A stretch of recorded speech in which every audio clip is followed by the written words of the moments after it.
နောက်ဒီနေ့ပြောချင်တဲ့ဗီဒီယိုလေးရဲ့အကြောင်းအရာကတော့နော် Facebook ကနေ pop ဖြစ်နေတဲ့ program လေးတစ်ခုပေါ့ pop ဖြစ်နေဆိုပေမဲ့နော်တီတာတော့ခုမှဆိုရင်ကြားနေပြီနော်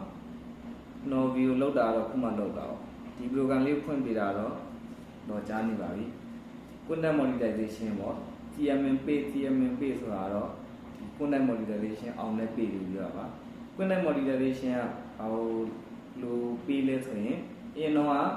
နှစ် page တွေ instant area တွေလို့ကန်တဲ့ချက်နဲ့ပေးတာမဟုတ်နော် follower လဲ0ဆိုတာတော့ page ထောင်ထားလို့0တော့မဟုတ်ပေါ့ပြင်လို့ follower 1000နေ4000နေ5000နေမလို့ဘူးပြီးရင်ကိုယ့်ရဲ့ what time hour တွေပေါ့ view တွေမလို့ view 4000 3000 view ဆိုတာဒီနာရီပေါ့လူကြည့်တဲ့နာရီမိနစ်တွေလည်းကန့်တတ်မထားဘူးဒါတွေပြည့်မှဒီ program ပေးမယ်ဆိုတဲ့အတိုင်းကမဟုတ်ဘူးကိုကကြတော့ Facebook ကုမ္ပဏီကနေနော်တို့ပေးမှတင်တဲ့ content တွေပြီးရင်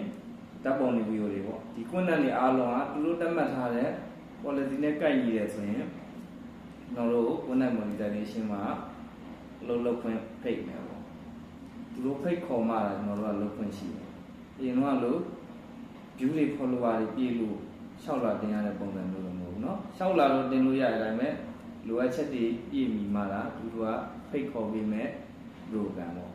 တို့ပေမဲ့ဒီ program မှာတော့အားလုံးကနော်တဲ့နော် creator လုံးမဲ့လူတွေအတွက်တော်တော်လေးဆင်ပြေမဲ့ program တစ်ခုပါဘာကြောင့်လဲဆိုရင် long video ပဲတင်တင်3မိနစ်အထက် video အရှည်ကြီးပဲတင်တင်ပြီးရင် short video လေးပဲတင်တင်ပြီးရင်ဓာတ်ပုံစာရာ story အားလုံး